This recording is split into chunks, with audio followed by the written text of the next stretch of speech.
स्वागत है सभी का एक बार फिर से बच्चों।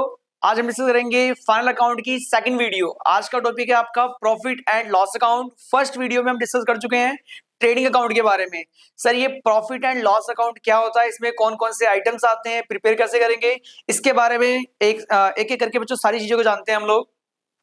जो प्रॉफिट एंड लॉस अकाउंट है ये हम प्रिपेयर कब करते हैं, इससे कौन सा अमाउंट कैलकुलेट करेंगे, प्रॉफिट एंड लॉस अकाउंट्स में कौन कौन से खर्चे आते हैं। ट्रेडिंग अकाउंट में हमने रिकॉर्ड किया था बच्चों, ट्रेडिंग अकाउंट में आने वाले खर्चों को बोलते हैं हम लोग डायरेक्ट एक्सपेंसेस। वहां पर परचेज और डायरेक्ट एक्सपेंस रिकॉर्ड करते हैं, और आपकी जो डायरेक्ट इनकम होती है इट मींस सेल का अमाउंट। जो आइटम ट्रेडिंग अकाउंट में नहीं आते उन्हें कहां दिखाते हैं बच्चों हम लोग, प्रॉफिट एंड लॉस अकाउंट में, अगर वो एक्सपेंसेस हैं और इनकम का पार्ट है। ठीक है, पूरी अकाउंटेंसी में जितनी भी टर्म्स होती हैं उन सभी को हमने 5 कैटेगरी में डिवाइड किया हुआ है। कौन कौन से? असेट, लायबिलिटी, कैपिटल जो कि बैलेंस शीट से बिलोंग करता है, और फोर्थ नंबर पे आएगा आपका revenue and expenses. Revenue expense की भी 2 कैटेगरी होती हैं, कुछ होते हैं डायरेक्ट नेचर के, कुछ होते हैं आपके इनडायरेक्ट नेचर के। जो डायरेक्ट पार्ट है उसको कहाँ रिकॉर्ड करते हैं हम लोग, ट्रेडिंग अकाउंट में, और जो इनडायरेक्ट वाले पॉइंट्स है वो कहाँ रिकॉर्ड होंगे, हमारे प्रॉफिट एंड लॉस अकाउंट में। आइए इसके एक करके सारे पॉइंट्स को समझते हैं हम लोग। तो जो प्रॉफिट एंड लॉस अकाउंट है आपका, ये हम प्रिपेयर कब करते हैं? सबसे पहले तो ये फाइनल अकाउंट का एक इंपॉर्टेंट पार्ट है बच्चों, जहां से एक बिजनेस का एक्चुअल प्रॉफिट हम कैलकुलेट करते हैं।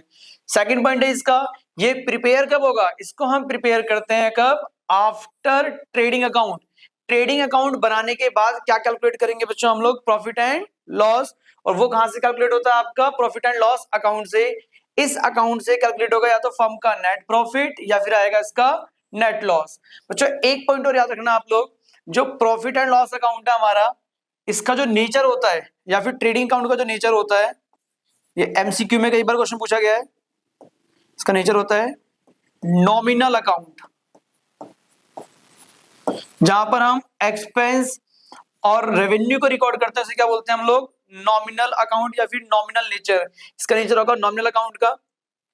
तो प्रॉफिट एंड लॉस अकाउंट के अंदर सबसे पहला पार्ट कि ये हमारा फाइनल अकाउंट का एक मेन पार्ट होता है, जहां से हमारा बिजनेस का नेट प्रॉफिट या लॉस कैलकुलेट होगा। और ये क्रिएट कब करते हैं हम लोग? ट्रेडिंग अकाउंट बनाने के बाद। जो प्रॉफिट एंड लॉस अकाउंट है ये एक बिजनेस की ओवरऑल बिजनेस परफॉर्मेंस को रिप्रेजेंट करता है, कि लास्ट ईयर हमारा प्रॉफिट या लॉस कितना था, करंट ईयर में हमारा प्रॉफिट या लॉस कितना हुआ। पहले हमारी परफॉर्मेंस क्या थी, करंट ईयर में हमारी परफॉर्मेंस क्या है, जो कि डायरेक्टली प्रॉफिट से बिलोंग करती है। यहां से मैं पहले डिस्कस किया कि भाई क्या कैलकुलेट करते हैं, नेट प्रॉफिट या फिर नेट लॉस। और यहां से जो इनकम आएगी वो क्या, हमारी actual income of the owner या फिर बिजनेस। ये एक बिजनेस की बच्चों एक्चुअल इनकम है, ऑनर या फिर ऑर्गेनाइजेशन। किसी बिजनेस का जो एक्चुअल प्रॉफिट है वो कहां से आएगा, हमारा प्रॉफिट एंड लॉस अकाउंट से। ये अगला टॉपिक देखते हैं। इसके अंदर जो प्रॉफिट एंड लॉस अकाउंट है इसमें क्या रिकॉर्ड होता है, तो अगला पॉइंट ऑल इनडायरेक्ट एक्सपेंसेस, जितने भी खर्चे होंगे आपके इनडायरेक्ट नेचर के उसको रिकॉर्ड करते हैं हम लोग।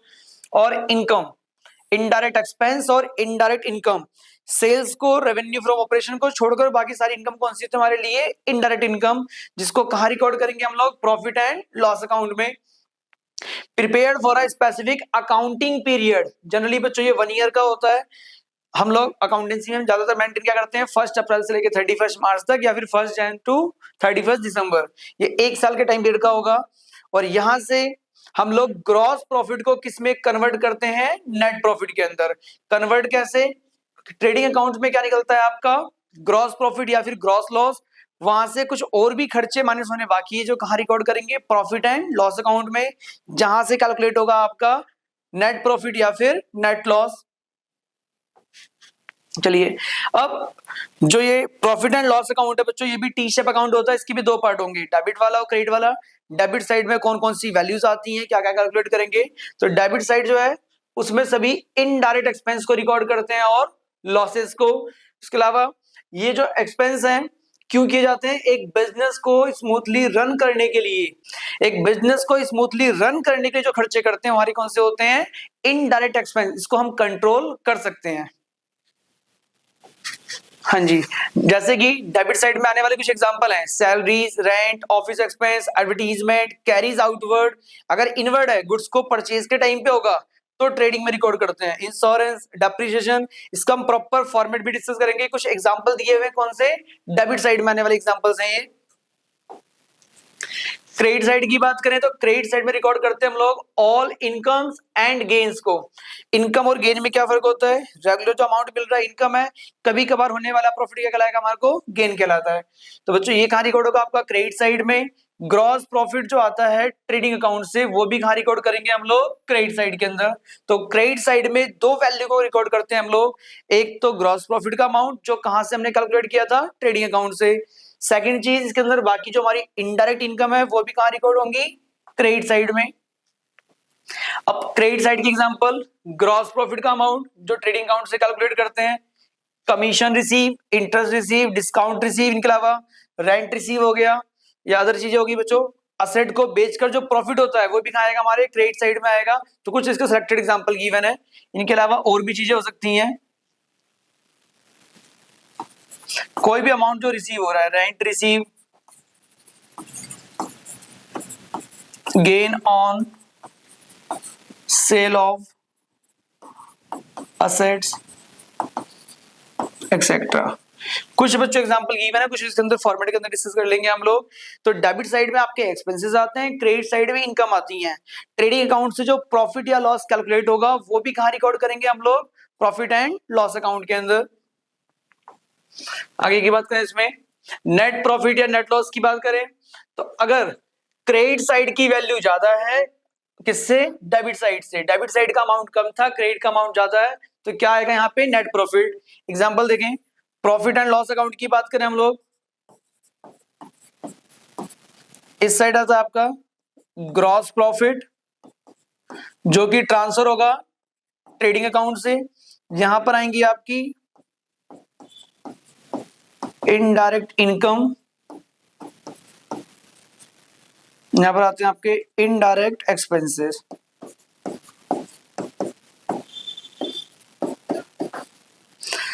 अगर क्रेडिट साइड की वैल्यू ज्यादा है, डेबिट की वैल्यू कम है, यानी कि इनकम वाला पार्ट ज्यादा है, तो ओवरऑल लास्ट में जो बचेगा that is called net profit. और अगर एक्सपेंस ज्यादा है और इनकम कम है तो यहां जो अमाउंट आएगा इसे बोलेंगे हम लोग नेट लॉस। तो यहाँ जो दो पॉइंट लिखे हुए हैं, डेबिट साइड ग्रेटर देन होगा और क्रेडिट साइड लेस देन है, तो वहां पर आएगा आपका नेट लॉस। और क्रेडिट साइड ग्रेटर देन है तो वहां पर क्या आएगा? आपका नेट प्रॉफिट। तो ये बच्चों एमसीक्यू में भी पूछ सकते हैं। और यहां से जो आपका नेट प्रॉफिट या नेट लॉस आता है वो ट्रांसफर होता है हमारे कैपिटल अकाउंट में। इट मींस कैपिटल की वैल्यू में क्या होगा? वो प्लस और माइनस होगा, जिसको रिप्रेजेंट कहां करते हैं हम लोग? बैलेंस शीट के अंदर रिप्रेजेंट करते हैं। तो ये 3 पॉइंट लिखे हैं यहाँ पे। क्रेडिट साइड का अमाउंट ग्रेटर देन है तो profit, debit side greater than होगा तो लॉस, और ये फाइनली कहां ट्रांसफर होगा? हमारा कैपिटल अकाउंट में। इट मींस कैपिटल की वैल्यू में क्या करेंगे? इसको हम लोग प्लस और माइनस। तो लिखा हुआ है नेट प्रॉफिट जो होगा उसको हम ऐड करते हैं कौन सी वैल्यू में? कैपिटल की वैल्यू में। और अगर नेट लॉस होगा तो उसे क्या करेंगे हम लोग? डिडक्ट, इट मींस माइनस करेंगे कहां से? कैपिटल अकाउंट से। और ये फाइनल होती है बच्चों, इससे इफेक्ट होता है ऑनर की कैपिटल। प्रॉफिट या लॉस से क्या इफेक्ट होगा हमारा? ऑनर्स कैपिटल, जिसको हमने स्टार्टिंग में लगाया था। जो फॉर्मेट है प्रॉफिट एंड लॉस अकाउंट का, डेबिट साइड में सभी इनडायरेक्ट एक्सपेंस एंड लॉस को रिकॉर्ड करेंगे। क्रेडिट साइड में क्या रिकॉर्ड होगा हमारा? Gross profit and other income. और ये जो फॉर्मेट अभी हम क्रिएट करने जा रहे हैं बच्चों, ये विदाउट एडजस्टमेंट का है, यानी एडजस्टमेंट क्या होंगी वो हमारा अपकमिंग वीडियोस के अंदर आएगा। जो प्रॉफिट एंड लॉस अकाउंट है सर, इसको हम प्रिपेयर कब करते हैं? प्रॉफिट एंड लॉस अकाउंट आपका कब क्रिएट होगा? ये बनेगा ट्रेडिंग अकाउंट बनाने के बाद। इसमें आता क्या है? सभी इनडायरेक्ट एक्सपेंस आते हैं और इनडायरेक्ट इनकम। यहां से एक बिजनेस का फाइनल रिजल्ट, एक्चुअल प्रॉफिट या लॉस जो होगा वो कैलकुलेट करेंगे हम लोग। और ये किसका पार्ट होता है? हमारे फाइनल अकाउंट का पार्ट होता है। आइए इसके बाद डिस्कस करते हैं हम लोग इसके अंदर फॉर्मेट, किसका एक्चुअल में फॉर्मेट क्या बनेगा। कुछ सेलेक्टेड एग्जांपल इसके। तो प्रॉफिट एंड लॉस अकाउंट के अंदर सबसे पहला काम आपको रिकॉर्ड करना होता है ग्रॉस प्रॉफिट या फिर ग्रॉस लॉस, जो आपका कहां से रिकॉर्ड होगा? ट्रेडिंग अकाउंट से। या तो प्रॉफिट होगा या फिर लॉस। प्रॉफिट हो तो इस साइड दिखा देंगे, लॉस होगा तो इस साइड आ जाएगा, जिसको ट्रांसफर कहां से करते हैं हम लोग? ट्रेडिंग अकाउंट से। अब क्रेडिट साइड में सारी इनकम रिकॉर्ड होती है। इनकम की बात करें, commission receive, interest receive, discount receive, rent receive, dividend receive, bad debt recovered, डूबा हुआ पैसा रिसीव हो जाए हमारे को, मिसलेनियस इनकम या फिर असेट को बेचकर कोई प्रॉफिट हो जाए। कई बार ऐसा क्वेश्चन दिया होगा कि बच्चों टर्म लिखी हुई है जैसे कमीशन, रेंट, डिस्काउंट, मेंशन नहीं होता कि वो रिसीव हुआ या फिर इसको हमने पे किया है। तो ट्रायल बैलेंस में आप इसको चेक करेंगे कि इनका जो अमाउंट है वो डेबिट वाले कॉलम में दिया हुआ है या फिर क्रेडिट वाले कॉलम में दिया हुआ है।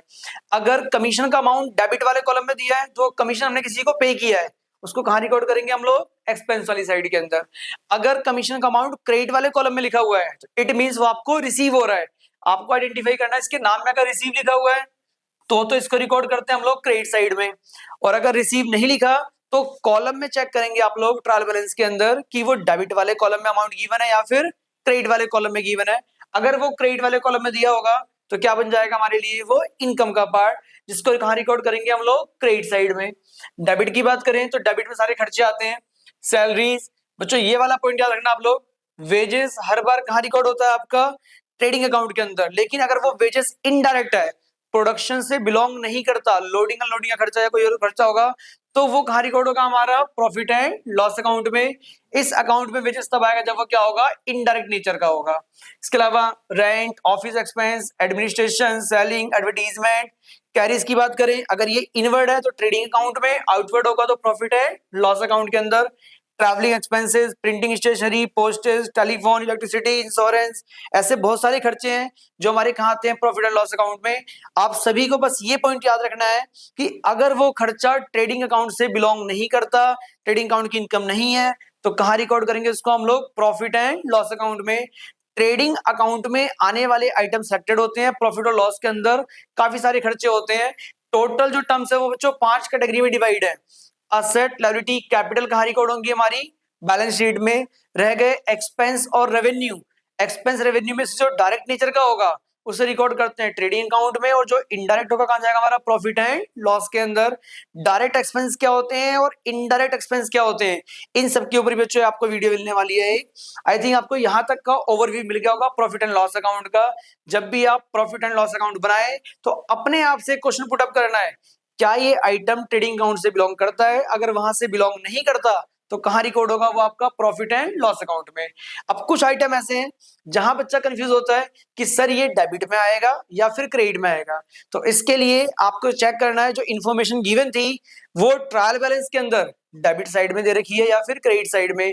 लिखा हुआ है कमीशन और वो गिवन आपको debit side, it means commission आपने किसी को पे किया है, यहां रिकॉर्ड करेंगे। कमीशन लिखा हुआ है क्रेडिट वाले कॉलम में, इट मींस कि वो कमीशन आपको रिसीव हुआ है, कहां रिकॉर्ड होगा, वो क्रेडिट साइड के अंदर, वो आपका इनकम का पार्ट बन जाएगा। अदरवाइज मोस्टली क्वेश्चन में दिया होता है कि वो रिसीव हो रहा है या उसको हम पे कर रहे होंगे, बट अगर कभी मेंशन ना हो तो आपको वो एनालाइज करना पड़ेगा, उसको हमने पे किया या फिर हमारे को रिसीव हुआ होगा। आई थिंक आप सभी को यहाँ तक का पार्ट समझ में आ गया होगा। Thank you so much.